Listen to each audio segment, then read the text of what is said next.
안녕하십니까. 원룸주택, 원룸건물을 투자 현장에서 직접 중개하고 있는 2호선 신림역 4번 출구 미곤부동산 대표 마치연입니다. 오늘 영상에서는 요즘 투자자분들이 가장 많이 하는 질문 하나를 정확하게 숫자로 말씀드리려고 합니다. 어떤 질문일까요? 바로 지금 나가고 있는 대표님, 서울에서 원룸건물 투자 지금도 가능한 곳이 있을까요? 가능한 지역이 있나요? 라는 건데요. 결론부터 말씀드리면 있습니다. 그 지역이 바로 여기 관악구입니다. 오늘의 핵심은 바로 이겁니다. 관악구는요, 서울에서 1인 가구 비율이 가장 많고 임대 수익률이 서울 평균보다 훨씬 높고요. 앞으로 가격이 오를 이유가 이미 정해진 지역입니다. 그래서 관악구 원룸 건물 투자는 운이 좋아야 성공하는 투자가 아니라 구조적으로 성공 확률이 높은 투자입니다. 왜 그런지 지금부터 제가 하나씩 설명해 드리도록 하겠습니다. 오늘 설명은요, 투자자들의 질문에 따라서 할 건데요. 지금 첫 번째 질문 나가죠? 네, 맞습니다. 이런 질문인데요. 일반 투자자분들도 댓글에서도 가장 많이 나오는 질문입니다. 서울에 25개구나 있는데 왜 관악구이냐고 묻는 건데요. 부동산 투자의 본질은 아시다시피 매우 단순합니다. 누가, 왜, 계속 그 지역에 살아야 하느냐입니다. 관악구는 서울에서 1인 가구 비율이 가장 높은 지역이라고 앞서 제가 말씀드렸습니다. 특히 신림동 일대는 서울 전체에서도 최상위권에 있습니다. 이건 유행이 아니라 인구가 들어오는 구조입니다. 네, 두 번째 질문 나가고 있는데요. 이 답은 관악구 인구 구조에서 답을 드릴 수가 있습니다. 관악구 전체 인구가 약 48만 명이고요. 그 중에서 20세부터 30대까지, 39세까지 약 20만 명이나 삽니다. 전체 인구의 40%가 넘는다는 거죠. 이들은요, 강남 업무단지, 여의도 업무단지, 구로와 가산 디지털단지, 을지로 시청, 광화문 등의 중심 업무단지로 출근하고 퇴근하는 20대, 30대의 사회초년생, 직장인, 그리고 우리 주변에 있는 서울대학교를 비롯해서 인근 대학의 대학생, 대학원생, 취준생, 고시생들입니다. 즉, 원룸을 필요로 할 수밖에 없는 연령층, 그 직업 구조인 것입니다. 그래서 관악구는 월세 수요가 끊이지 않는 지역입니다. 세 번째 질문이 나가고 있습니다. 맞습니다. 원룸 투자의 핵심 리스크는 공실입니다. 그런데 중요한 건 있습니다. 바로 어떻게 공실을 없애느냐, 공실 리스크를 줄이느냐인데요. 공실은 원룸이라서 생기는 것이 아니라 입지와 상품을 잘못 고르면 생기는 것입니다. 관악구 안에서도 역세 권역이어야 되고요. 신축급이면 좋겠죠? 그리고 풀옵션 원룸이어야 할 것입니다. 이 조건을 만족한다면 공실은 구조적으로 매우 낮습니다. 실제로 관악구는 임차 회전 속도가 서울에서 가장 빠른 지역 중에 하나입니다. 네 번째가 가장 중요한 질문인 것 같습니다. 맞습니다. 도대체 수익률이 얼마냐, 돈을 얼마나 벌 수 있냐라는 건데요. 이제 가장 중요한 이 이야기를 제가 숫자로 한번 말씀드려 보도록 하겠습니다. 관악구 원룸의 기대 임대 수익률은요, 약 5.5%가 넘습니다.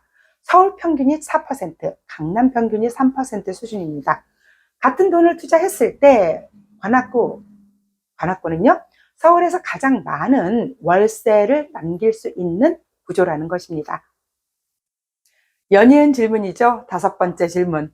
다들 그렇게 묻습니다. 말도 안 된다고. 그런데 이유는 간단합니다. 관악구는 매매가가 상대적으로 낮습니다. 그런데 월세 수요는 압도적으로 많거든요. 서울 25개구 중에서 저평가된 지역들 중에 하나인 관악구로서 같은 컨디션의 원룸 주택이라 했을 때 강남, 서초, 마포 이런 데 대비해서 30에서 40% 수준의 초기 투자 부담이 매우 낮습니다. 쉽게 설명하기 위해서 한국감정원의 부동산 통계 정보를 빌려서 설명하면 강남, 마포, 관악의 도시형 생활주택, 단지형 다세대를 하나 매입한다고 생각해 보세요. 관악구의 평균 가격은요 2억대고요.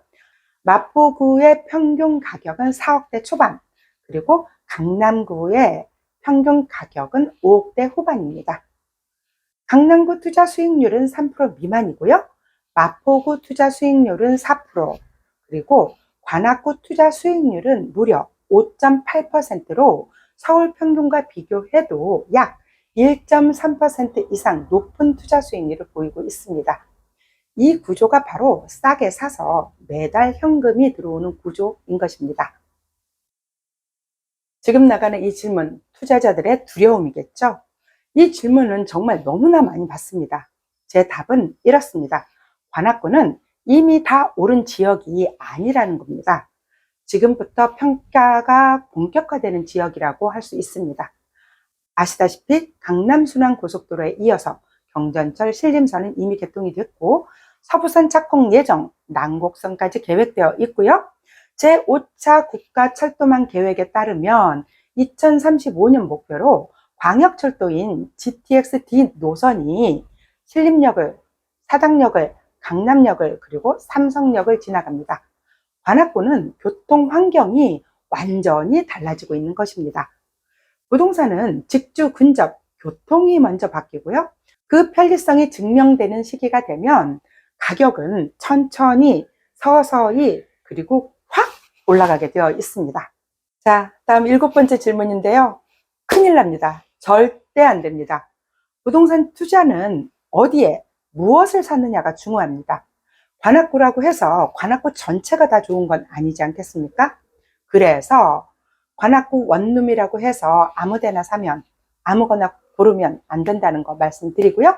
제가 원룸 주택이나 원룸 건물을 보는 기준은 딱 4가지입니다. 첫 번째는 역세권에서 도보로 15분을 지나면 안 된다는 거. 15분 내외에 10분에서 15분 내외여야 된다는 겁니다. 신축 또는 신축급, 그리고 리모델링으로 신축급으로 변신이 가능성이 있어야 된다는 게 2번째고요. 합리적 사이즈의 원룸이어야 됩니다. 너무 작아도 안 되거든요.